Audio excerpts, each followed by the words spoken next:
Boa noite, povo de Deus. Que a paz seja com todos, amém?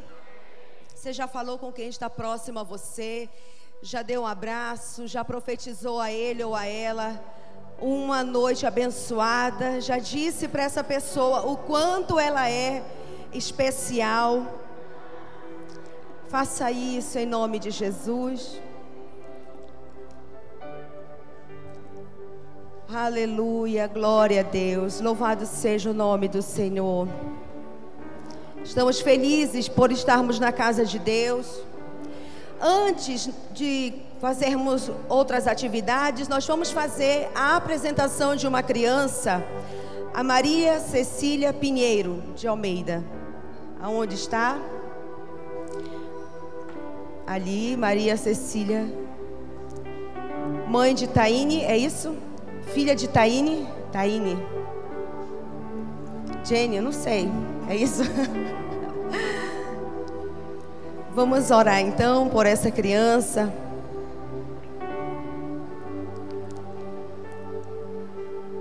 Pode vir aqui.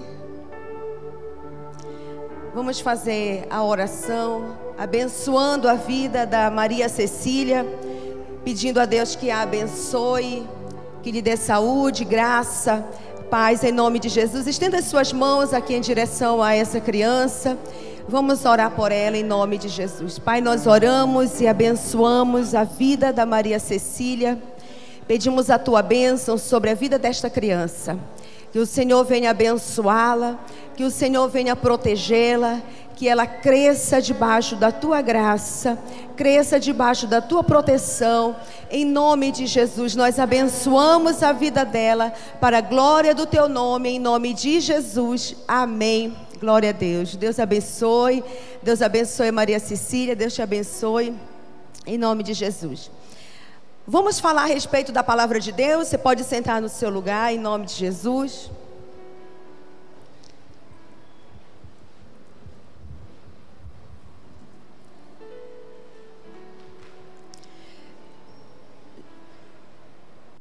Já há alguns domingos nós temos trabalhado e focado no tema específico da família, para a família. E eu acredito de todo o meu coração que não há um tema hoje que tenha tão relevância quanto falar de família. As pessoas, elas querem ter uma família bem-sucedida. Nós queremos ter uma família abençoada. Nós queremos ser felizes dentro do nosso lar. Não tem uma pessoa que diga que não gosta, não quer, não tem vontade ou não se interessa pela saúde da sua família ou pelo bem-estar do seu lar. Independente se é homem, se é mulher, se é o filho ou se é o casal, todos desejam estar bem dentro da sua casa. Todos desejam estar bem dentro do seu lar. Só que quando nós falamos de família, não podemos pensar somente em uma pessoa ou somente em um lado da família.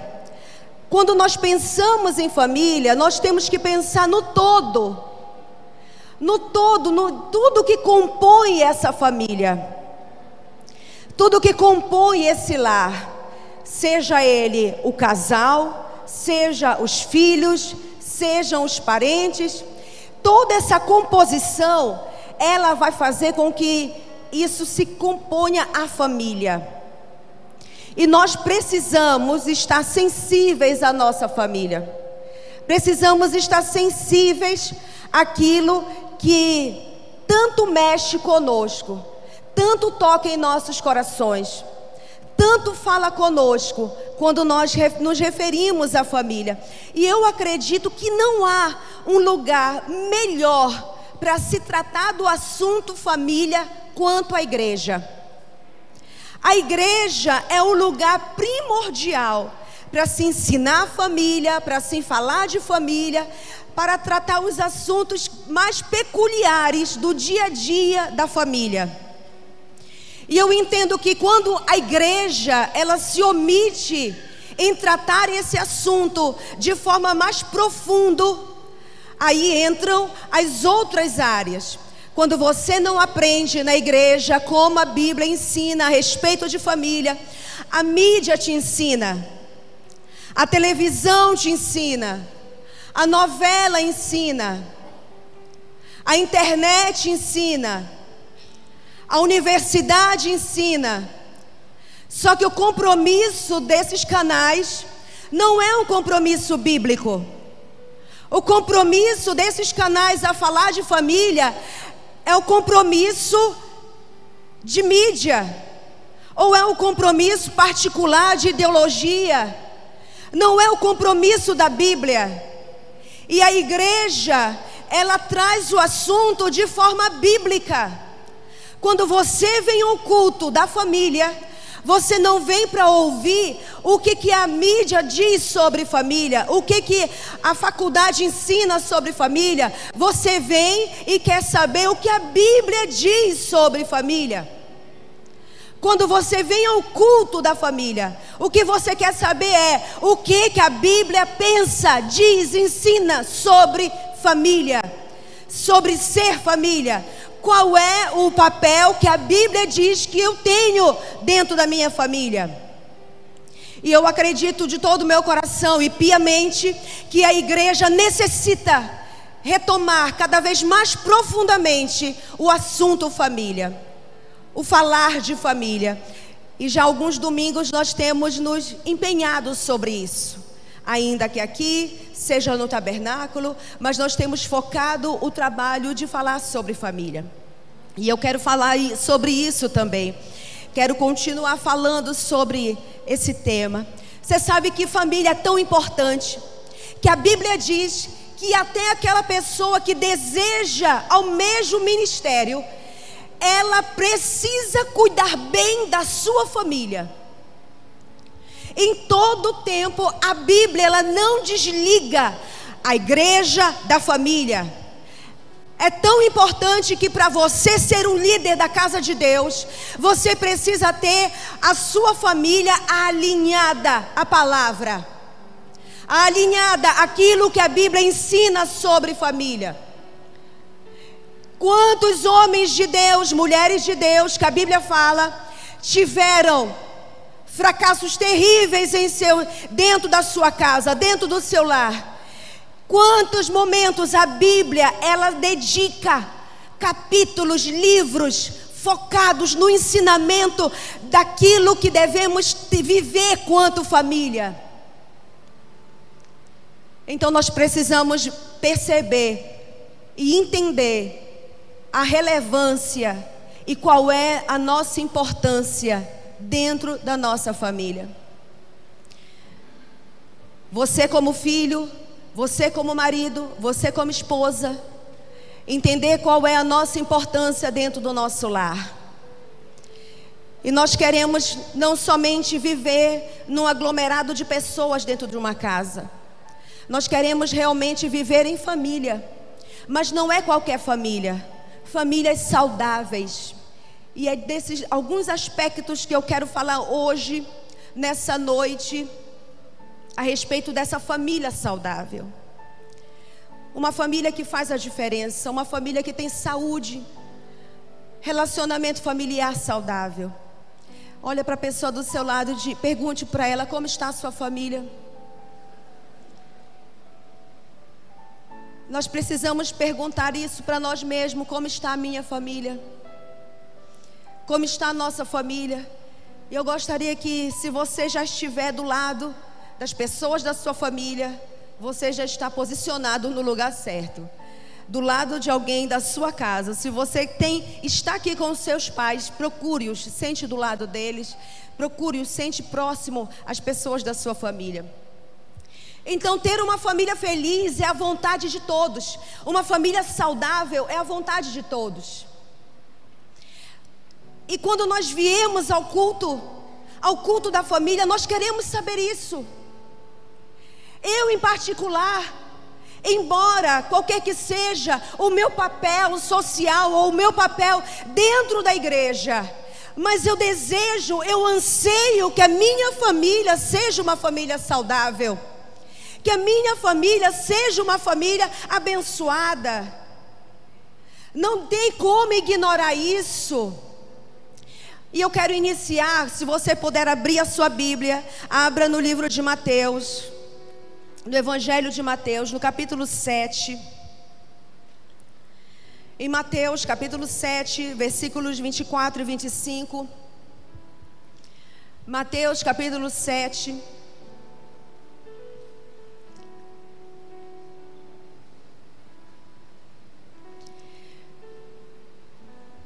Todos encontraram? Mateus 7, versículo 24 e versículos 25.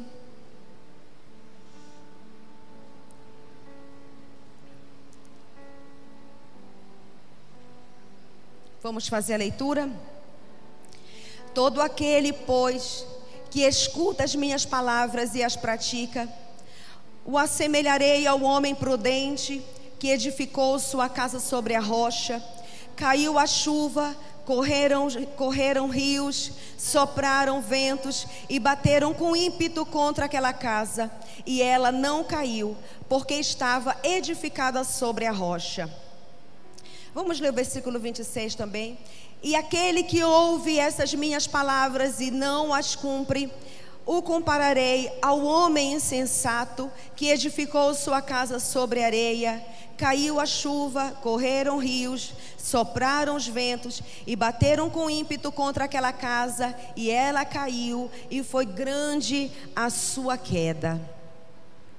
Aqui tem a diferença de dois públicos. Há dois públicos diferenciados aqui. O primeiro público é aquele que a Bíblia diz que ouve a palavra e as pratica. Você sabe que tem muitas pessoas que elas participam do culto, elas vêm ao culto, mas elas não sabem o que elas fazem no culto. Muitos vêm somente para assistir e ver o culto. São meros espectadores. Elas somente vêm para ouvir e ver e acompanhar. E o que a Bíblia está falando aqui é de um público que edifica a sua casa sobre a rocha, que é o público que tem consciência daquilo que faz na casa de Deus e quando é para o momento da palavra de Deus. A Bíblia chama a nossa atenção para aquele que quer edificar a sua casa sobre a rocha. A Bíblia diz que aquela pessoa que está comprometida na edificação da sua vida, da sua casa, ela é não somente um ouvinte da palavra. Essa pessoa, ela é um praticante da palavra. Você sabe que não importa quantos cultos você participe, quantas células você frequente, porque participar, ouvir, ser somente ouvinte, não muda a vida de ninguém.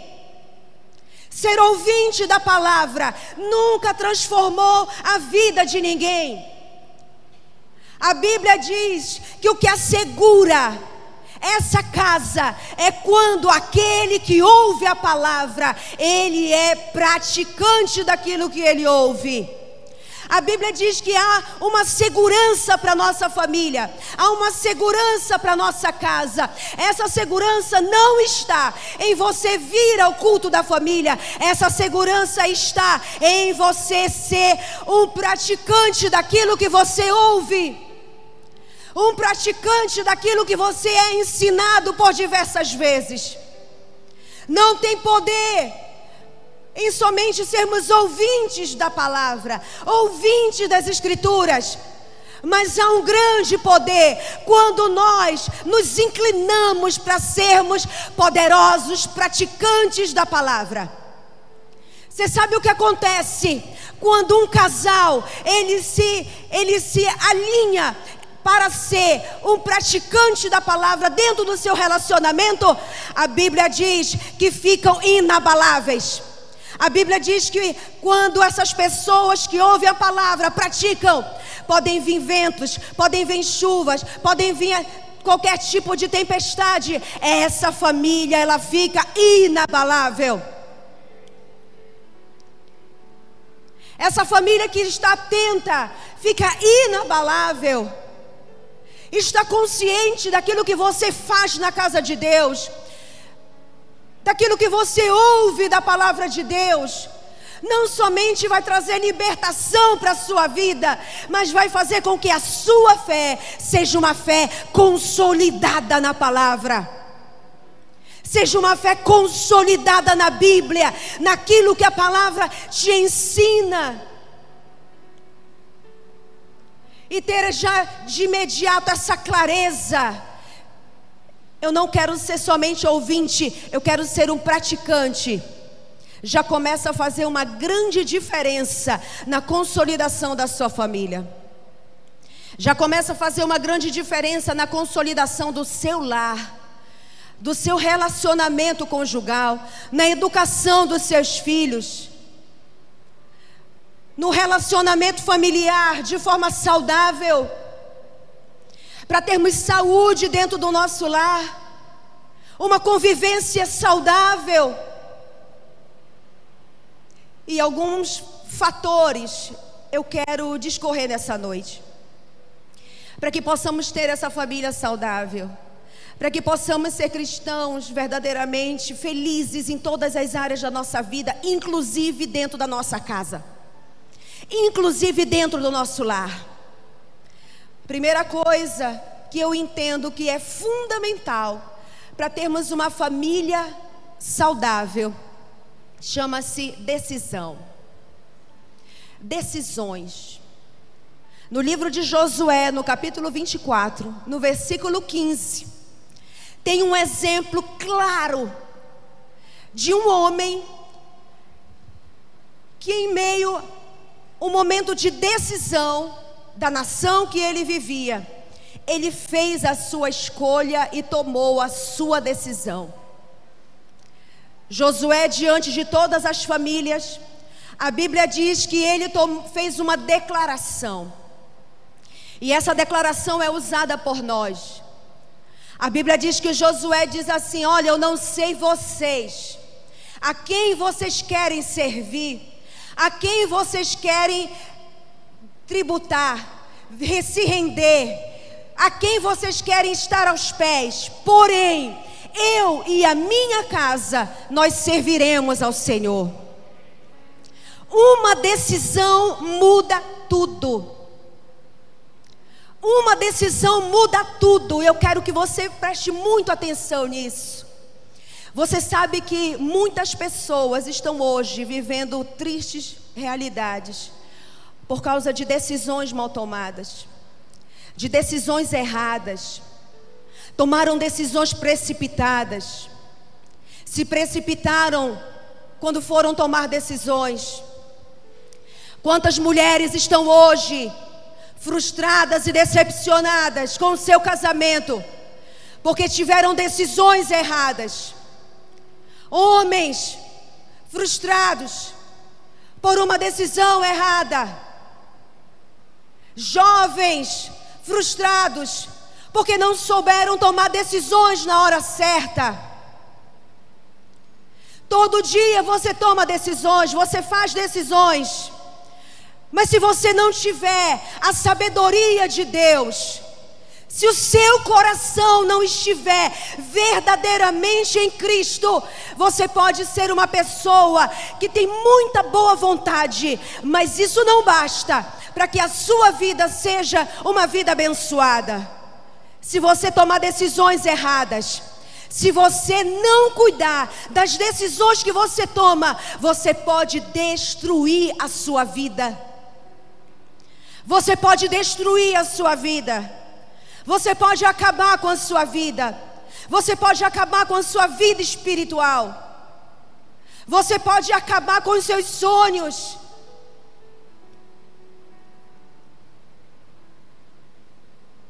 Quais são as decisões que você tem tomado para ter uma família abençoada? Isso é tão importante. Não são só para casais, gente. Os jovens, eles precisam prestar mais atenção nas escolhas que eles fazem. Os jovens precisam estar mais atentos nas escolhas que eles fazem da sua vida. Porque a vida, a Bíblia diz que ela é um sopro. A vida, ela passa muito rapidamente. Se você não tiver cuidado com as decisões que você toma, você pode acabar, destruir com a sua juventude, acabar com os seus sonhos. Tomar decisões é tão importante. Quantas pessoas já eram para estar financeiramente muito melhores, já eram para financeiramente estar muito bem equilibrados, mas não sabem tomar decisões. Não sabem tomar decisões. Suas decisões são momentâneas e emocionais. Toda vez que você toma decisões pela sua emoção, você tem maior chance de tomar decisões erradas. Porque o que é a emoção? Emoção, ela não é estável. Emoção, ela é inconstante. Você agora está feliz, está alegre, daqui a pouco você está triste. Não tome decisões movidas de emoção. Não tome decisões movidas pela sua emoção. Peça a Deus que te dê sabedoria, para que as suas decisões sejam decisões sábias, que as suas decisões sejam coerentes. E eu acredito que essa é a palavra: coerência. Muitas das vezes falta coerência. Decisões sábias, decisões coerentes.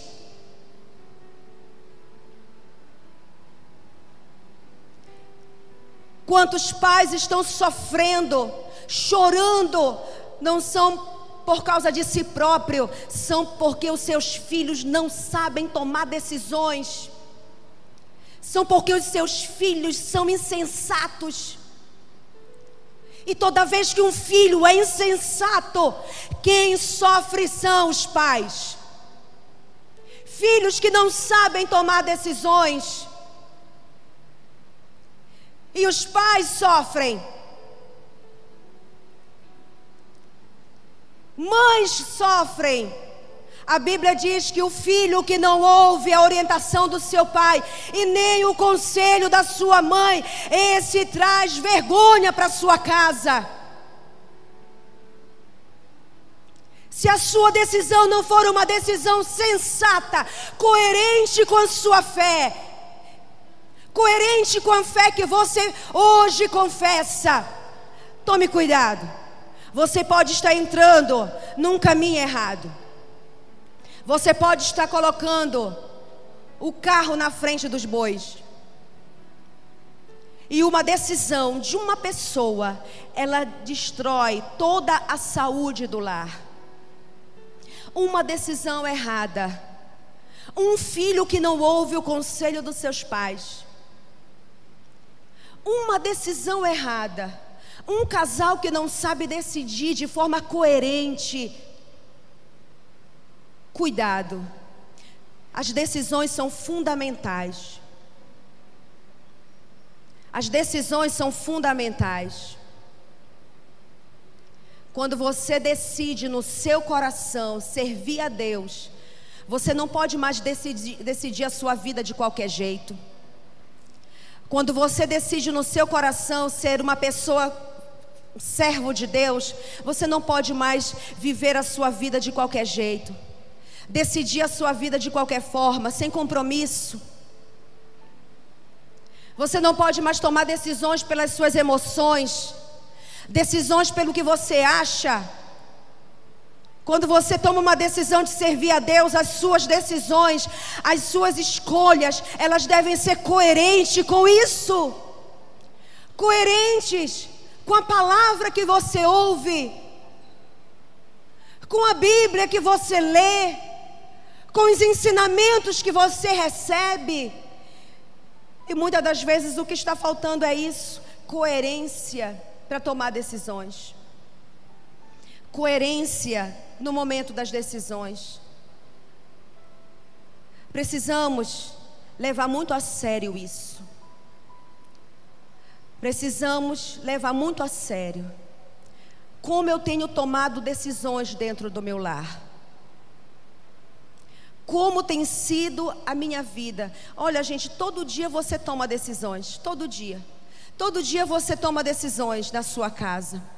O que você vai comer, o que você vai vestir, a sua organização doméstica, sua organização do dia a dia, são as suas decisões. Tomamos decisões diárias. E isso deve ser analisado de forma muito precisa e cautelosa. Muito cautelosa.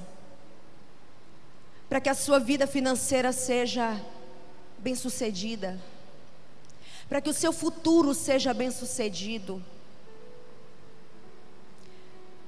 Para que o seu lar seja bem-sucedido. Para que você na sua profissão seja bem-sucedido. Para que em todas as áreas da sua vida você tenha sucesso, você seja abençoado. Peça a Deus que te dê sabedoria, para que você tome decisões coerentes com aquilo que você decidiu fazer, quanto cristão. Coerência. A segunda coisa que eu entendo como fundamental para mantermos a saúde dentro do nosso lar, chama-se cuidado. A primeira foi decisões, a segunda, cuidado. Em 1 Timóteo, no capítulo 5, no versículo 8. 1 Timóteo, capítulo 5, no versículo 8.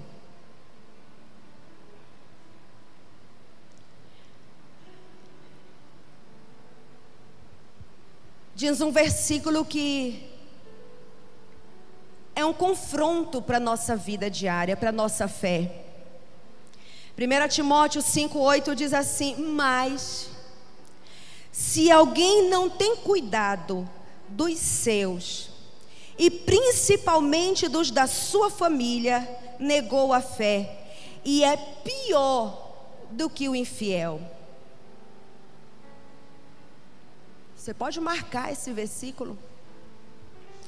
Olha a advertência. Olha essa advertência para as nossas vidas. Mas se alguém não cuida dos seus, e principalmente dos da sua família, tem o que a Bíblia diz? Negado a fé. E é pior que o infiel. O cuidado está diretamente relacionada ao próximo item que eu vou falar aqui abaixo.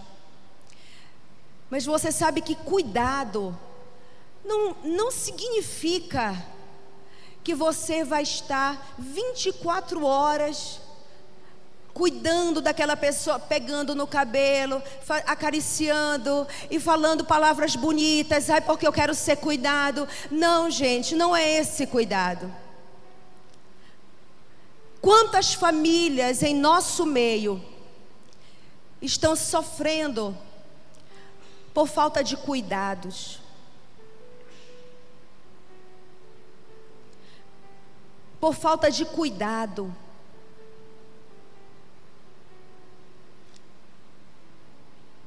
Quantas famílias elas já se despedaçaram porque o cuidado é zero. Não existe cuidado. Não existe cuidado no que fala. Não existe cuidado no que fala. Fala o que dá na telha. Fala o que pensa. Fala o que quer. E eu sempre digo isso. A pessoa que diz assim: eu sou muito verdadeira e transparente. Quando eu tenho que falar, eu falo, porque eu sou verdadeira e transparente. Não, não é verdadeira e transparente, é uma pessoa má. Porque uma pessoa má é que fala sem se importar com aquilo que o outro está ouvindo, sem se importar se é a ferida que vai causar no outro, sem se importar com aquilo que está fazendo na vida da pessoa que está ouvindo. Você quer manter a sua família saudável? Cuide dela. Cuide da sua família. Cuide do seu lar. Infelizmente, hoje nós vemos um grupo de mulheres sendo formadas na sociedade, em que elas dizem assim, elas são orgulhosas em dizer: eu não nasci para cuidar de casa. Eu não nasci para cuidar de família. Eu não nasci para cuidar de tal coisa. Essa pessoa, ela está tão distante da Bíblia, porque a Bíblia diz que a mulher, ela deve ser uma boa dona de casa. E me dá uma tristeza tão grande quando eu ouço isso dentro da igreja. As mulheres falando isso, me dá uma tristeza tão grande. Eu não nasci para cuidar de casa. Eu não nasci para isso. Gente, volte para a palavra. Volte para a Bíblia. Vá estudar sobre o que a Bíblia diz. Volte-se para isso. Quantas famílias abandonadas, carentes de cuidado, filhos abandonados, sem um pingo de cuidado dos seus pais. E cuidado não é comprar roupa, comprar coisas. Cuidados de acompanhamento. Filhos que estão entregues à sorte, entregues ao professor na escola, na creche. O primeiro cuidado que você tem que ter é com a sua família.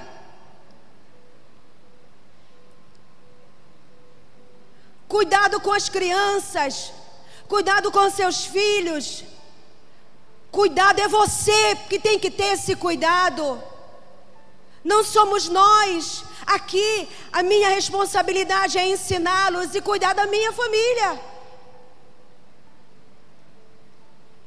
Você vê que os pais hoje, eles estão tão vidrados no celular, que a criança, ela fica pulando. E pai, olha para mim, mãe, olha para mim, mãe, ei, não liga. E ela tem orgulho de dizer: eu estou agora no Facebook, eu estou agora no WhatsApp, eu estou no Instagram. Não liga.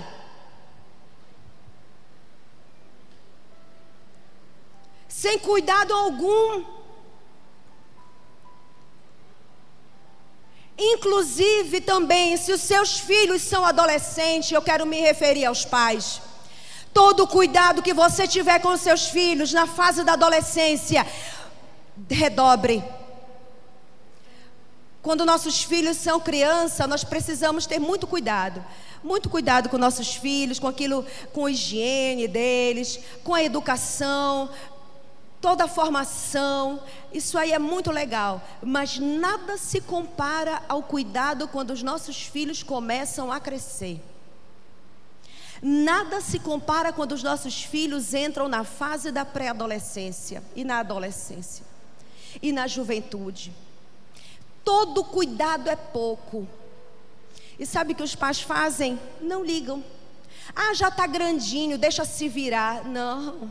Se você não quer chorar mais tarde, não diga isso. Está grandinho, deixa se virar. Diga: está grandinho, deixa eu me espertar. É isso que você tem que falar. Tá grandinho, deixa eu me espertar, ó. Não é tá grandinho, deixa se virar. Não. Tá grandinho, deixa eu estar perto, deixa eu colar. Agora é que eu tenho que ficar de olho. Agora é que eu tenho que observar. Agora é que a minha atenção tem que redobrar. Cuide. Cuide. Ame. Amar significa cuidar. Nunca é demais você cuidar da sua família, cuidar dos seus filhos. Quando foi a última vez que você olhou de verdade para os seus filhos? Você sabe que eu sou uma mãe bastante coruja. Meus filhos, às vezes eles aprontam cada uma, que é só bênção. Mas eu conheço meus filhos, eles estão aqui, como eu vi mesmo. Conheço meus filhos de longe. E estou ali só observando, ouvindo as conversas. Quando eu tenho que me aproximar, opa, isso aqui é para investigar, eu vou investigar. Eu entro a detetive em ação e vou cuidando. E vou observando. Ah, mas já estão grandinhos, deixa eles se cuidarem. Não, por isso mesmo, eles estão grandinhos. Eu tenho que me cuidar, isso sim. Eu tenho que me cuidar para evitar situações. Se não houver isso, gente, você sabe que para os casais é muito bom. Ai, nossos filhos cresceram, agora nós temos sossego para viajar, né? Para estar junto. Aí que é o engano. Você se ausenta da sua casa e os seus filhos ficam soltos. Um dia eles disseram assim para mim, eu ia viajar com meu marido, eu ouvi, que ouvido de mãe também é bom, né? Eu ouvi aquilo assim, falando assim, quando os gatos saem, vocês sabem esse ditado? Quando os gatos saem, os ratos fazem a festa. Eu já pensei, quer aprontar. Já quer aprontar, e aí se eles despertarem em mim, apertou o botãozinho da desconfiança, já era. Se eles apertarem o botãozinho da desconfiança, eu já não deixo mais em paz. Já despertou. O cuidado é fundamental, gente. Eu estou dizendo isso com todo cuidado pela sua vida, por ter esse cuidado com a sua família, de entender que não dá para a gente fazer o que quer, do jeito que quer, de estar, sabe, de entregar de mão beijada a nossa família. Quando a Thaís entrou na faculdade, eu disse para ela assim, essa semana eu vou visitar a tua sala de aula lá na faculdade. Já imaginou, gente, o mico? Aí, porque assim, né? Até então, nós sempre acompanhamos educação infantil, depois fundamental, ensino médio. Quando chegou na hora, aí eu me vi agora, uma filha minha entrou na faculdade, o que eu devo fazer? Eu vou ser igual como eu sempre fui. E aí eu disse para ela, Thaís, essa semana eu estou indo lá na faculdade, eu quero te ver, eu vou conversar com teus professores, eu quero saber como é que é. Ela, mãe, pelo amor de Deus, não faça isso comigo. Mãe, eu já estou na faculdade, você não precisa mais fazer isso. Aí eu falei para o meu marido, ele é mais sensato do que eu, e ele disse, Ellen, não faz isso, deixa que eu estudo do lado da sala dela. Então deixa que eu tomo conta. Deixa que eu faço isso. E quantos filhos estão tão carentes do cuidado dos seus pais, fazendo coisas só para chamar a atenção dos seus pais. Conversa comigo, fala comigo sobre esse assunto, me orienta sobre isso, fala comigo sobre esse ponto da minha vida. Senta aqui, almoça comigo, vamos conversar. Desliga um pouco esse celular, vamos conversar, vamos ficar juntos, fala comigo. Olha, eu estou fazendo besteira, senta aqui comigo, me chama atenção de novo. Briga comigo de novo, mas faz alguma coisa para eu perceber que você ainda me ama. que você ainda cuida de mim, que você ainda presta atenção na minha vida. Isso é em relação aos filhos. Mas há quantos casais que já se abandonaram também, não cuidam mais um do outro, não cuidam mais um do outro, deixaram de lado o cuidado um com o outro, não estão nem aí para o que o outro sente ou pensa, não estão nem aí para aquilo, em línguas agora. Só os muito espirituais entenderam. Não estão nem aí para aquilo que a outra pessoa está falando, pedindo. Não cuidam-se, não se cuidam, não cuidam um do outro. Sabe quantos versículos a Bíblia fala sobre que o homem tem que amar a sua esposa? Quantos versículos a Bíblia diz que o homem tem que amar a sua esposa? E amor é uma decisão. Eu vou decidir amar a minha esposa, olhar menos os defeitos e olhar mais as qualidades. Decidir amar. A Bíblia diz isso. A Bíblia diz que o homem santifica a sua esposa, ele a ama. Eu entendo que essa santificação é porque o amor dele a protege de laços. O amor desse homem abrange a vida da sua esposa em todos os aspectos. Esse homem, ele ama a sua esposa em todas as dimensões. Não há carência, porque essa mulher, o amor do seu marido abrange em todas as dimensões dela, nas dimensões que você possa imaginar. Ela não é uma mulher sensível e carente a nenhum outro tipo, ou nenhuma cilada ou tentação, porque ela é completamente amada em todas as áreas da vida dela. Se o homem entendesse isso, que quando você dispõe-se a amar a sua esposa em todos os sentidos, em todas as áreas, você vai santificar a sua esposa. Não haverão brechas para adultério, para traição. O único homem que ela vai olhar com um olhar diferente é para você, porque ela é amada. A Bíblia diz que o homem que ama a sua esposa a santifica. Essa mulher é santificada pelo amor do marido dela. Esses dias eu estava em um ambiente com outras pessoas, algumas mulheres, e nós fizemos uma dinâmica e pedimos para abraçar. E eu fui abraçar uma dessas mulheres e ela não sabia abraçar. Ela só esticou assim um pouco, sabe, que nem um robô, um abraço estranho. Aí eu disse para ela assim: faz de conta que é o fulano, teu marido, dá aquele abraço agora apertado. Aí ela disse assim para mim: que abraço, pastora? A gente não se abraça, não tem abraço, meu marido não me abraça. Nossa, eu achei muito triste, porque um casal que não se abraça mais já está num estado de uma tristeza conjugal, ou que só tem um momento para abraço.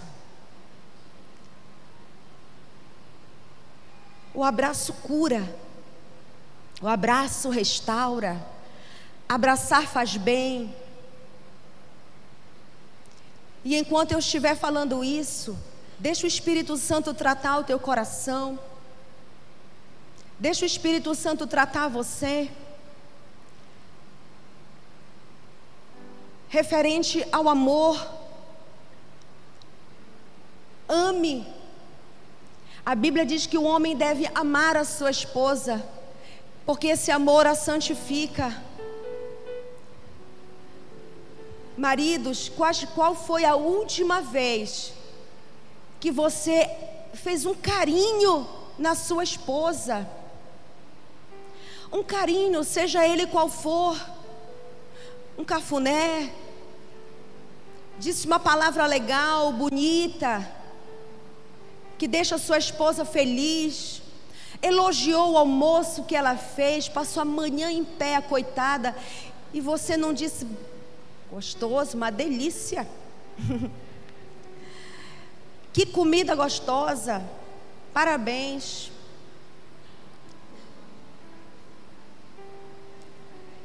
E aí, hoje de manhã eu falei assim,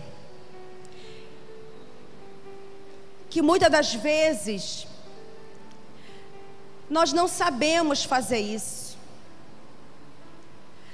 porque o cuidado não faz parte do nosso dia a dia.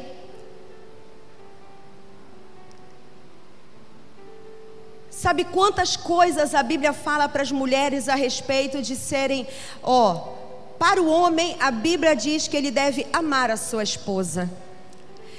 Mas para as mulheres, a Bíblia diz que elas devem ser submissas ao seu marido. E a submissão, ela vem acompanhada do amor. Quando uma mulher, e quem está falando isso é uma mulher para vocês aqui. Quando uma mulher, ela se sente completamente amada pelo seu esposo, ela não tem medo de se submeter. Ela não tem medo de ser submissa. Ela não tem medo de acatar a sua opinião. A submissão é uma cura. A submissão é uma cura para os relacionamentos. Ainda mais hoje, com o tema das empoderadas.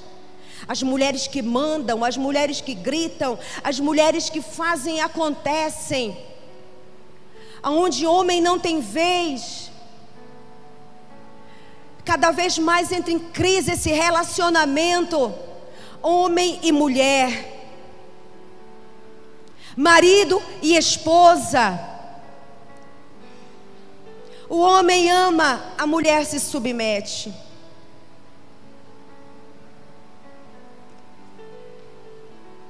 Ainda sobre o cuidado, a sua casa reflete o cuidado que você tem sobre ela.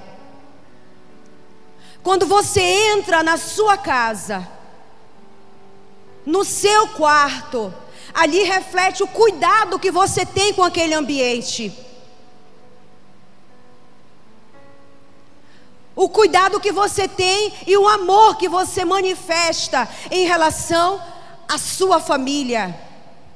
Quem ama, cuida. Quem ama, protege, zela.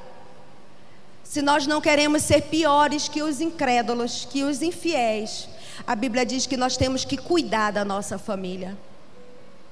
Cuidar da nossa família. É o que a Bíblia diz.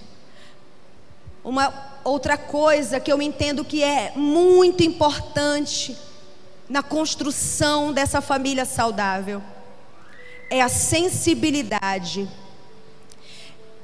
Em João capítulo 11, João capítulo 11, no versículo 35, a Bíblia diz que Jesus, ao se deparar com um momento de tristeza de uma família pela morte do seu amigo Lázaro, a Bíblia diz que Jesus chorou. Jesus se sensibilizou. Houve uma sensibilidade de Jesus em relação à família. Alguém tinha morrido. A família estava sofrendo.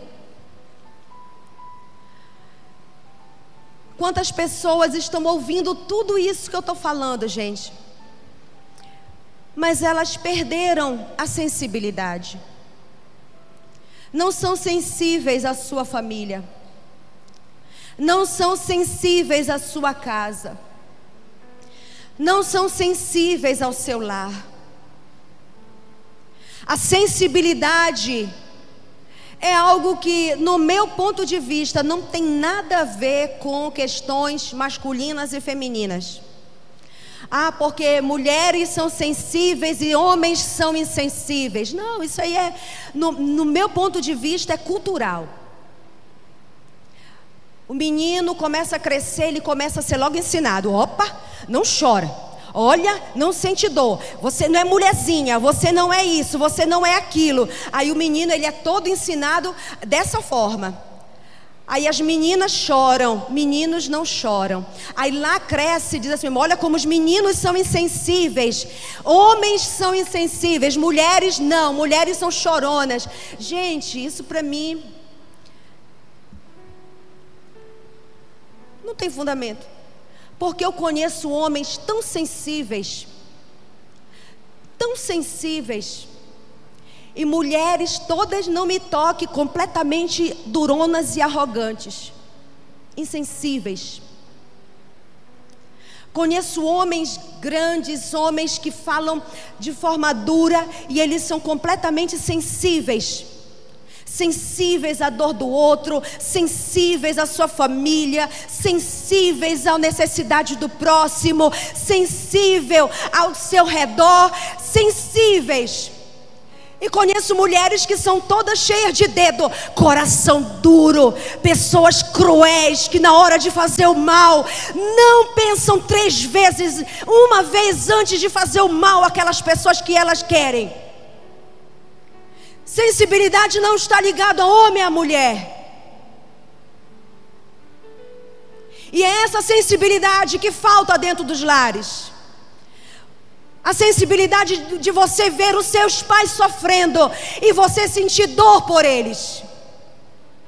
Sensibilidade de você ver o seu lar sendo destruído e você sentir dor por isso.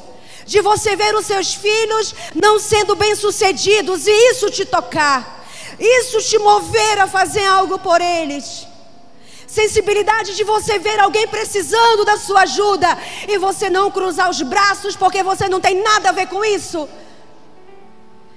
Sensibilidade de você olhar à sua volta e ver que alguém está precisando da sua ajuda e não é porque não é seu parente, não é da sua família e você não liga para isso. O que falta é sensibilidade dentro dos lares. Sensibilidade para estender a mão para o outro. Quantos filhos são tão insensíveis, estão vendo sua mãe acabada, cansada, mas é tão insensível que não consegue abrir a boca e dizer: eu posso lhe ajudar, isso aqui eu faço. Alguns ainda são tão presunçosos que dizem assim: é obrigação deles, eu não pedi para nascer. É obrigação deles, eu não pedi para nascer. Há uma insensibilidade tão profunda que está matando os lares, matando famílias. Quantas mulheres depressivas, mas estão mortas, e ninguém do seu lar tem a sensibilidade de dizer: eu vou ajudá-la, eu vou socorrê-la, eu vou tentar fazer algo para ajudar essa pessoa. Insensibilidade total, insensibilidade profunda. Os filhos que estão vendo seus pais se acabando, o casamento sendo destruído, e não tem uma sensibilidade de dizer: eu vou fazer algo, eu vou orar por eles, eu vou orar pelos meus pais, eu vou orar pela minha família, eu vou orar pela saúde dos meus pais. Insensíveis.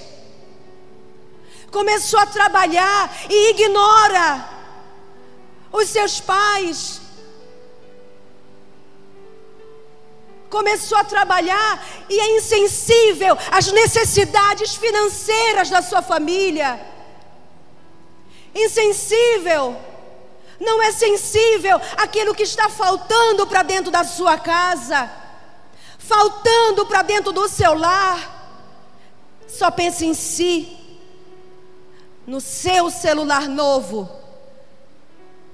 na sua roupa nova, em como vai se apresentar diante dos amigos. Não tem sensibilidade daquilo que está acontecendo dentro da sua casa, dentro do seu lar. A insensibilidade tem destruído famílias. A insensibilidade tem separado casais. Quantas mulheres estão aí ansiosas, depressivas, tristes, sem sentido de vida, porque estão frustradas com seu casamento e o marido não é sensível. Não é sensível ao socorro que essa mulher tem pedido, ao socorro que essa mulher tem gritado, pedindo. A insensibilidade é que faz a pessoa cruzar os braços e dizer: não tenho nada a ver com isso, eu não me importo, não tem nada a ver comigo, não tem nada a ver com a minha família. E é por isso que eu digo que sensibilidade não tem nada a ver com choro, não tem nada a ver com gênero. Que você pode ver uma pessoa chorando um filme todo, mas ver uma tragédia acontecendo, uma situação acontecendo, e ela não se move. Ah, mas chora quando assiste filme. Chorou porque se comoveu em algum momento, mas não significa que se sensibilizou, é sensível porque está vendo alguém sofrendo do seu lado, alguém padecendo do seu lado. Se Jesus foi sensível às situações familiares, porque nós não vamos ser sensíveis também às situações da nossa família, principalmente da nossa família.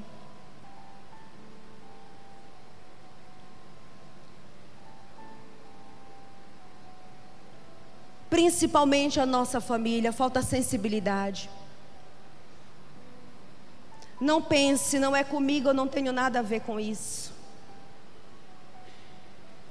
Eu não me importo. Se importe, se preocupe, tenha sim alguma coisa a ver, faça alguma coisa para ajudar. E o próximo ponto, não menos importante, e no meu ponto de vista é um dos principais, também em Timóteo, 1 Timóteo, na primeira carta a Timóteo, no capítulo 1, no versículo 5, Paulo fala da fé sem fingimento que ele encontrou em Timóteo. Esse aspecto é fé. Se você não cuidar da sua fé, se a sua fé não estiver relacionada à sua família, vai ser em vão tudo aquilo que você vai fazer. Uma fé sem fingimentos, uma fé não fingida. Não tem uma coisa mais tremenda do que você ser a mesma coisa dentro da sua casa e dentro da igreja. Não tem uma coisa que seja mais coerente e saudável para uma família. É quando a pessoa ela tem a mesma postura de servo dentro da igreja e também dentro da sua casa. Uma fé consolidada, uma fé não fingida. É o que a Bíblia diz. Uma fé verdadeira. Quantos maus testemunhos nós ouvimos de pessoas que não prezam pelo seu testemunho lá fora, não prezam pelo seu testemunho dentro dos seus lares. Dentro da igreja são maravilhosos, fiéis, abençoados. Que irmão abençoado, que mulher abençoada. Mas dentro da sua casa é completamente diferente, é completamente desigual. A mesma bênção que você é aqui, seja na sua casa. A mesma bênção que você é aqui, seja lá na sua casa. A mesma disposição que você tem para servir aqui, tenha essa disposição para servir lá fora. Tenha uma fé coerente.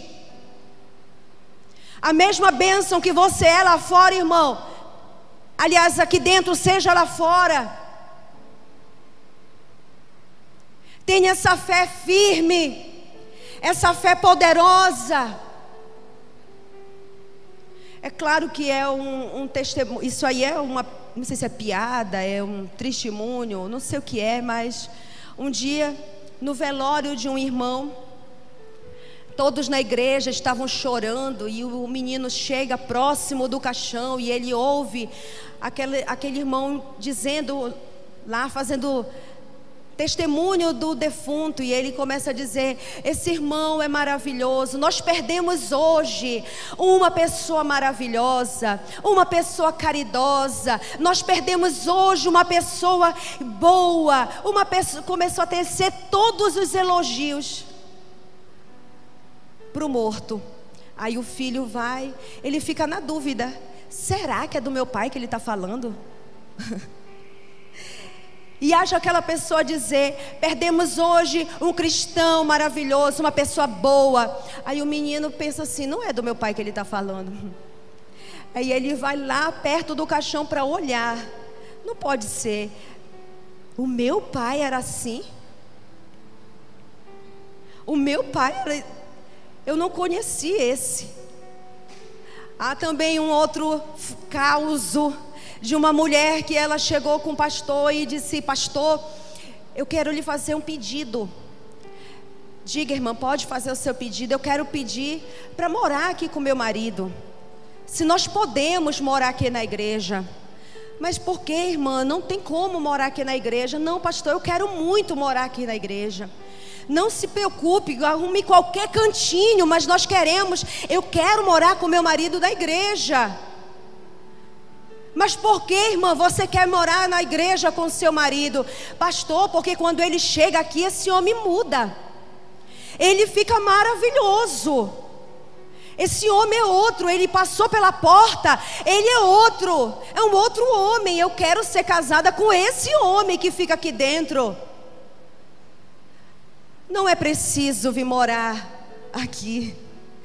Talvez algumas irmãs pensaram, né? Seria ótimo. Seria um santo remédio. Não é preciso. É só ter coerência de vida. É só ter coerência.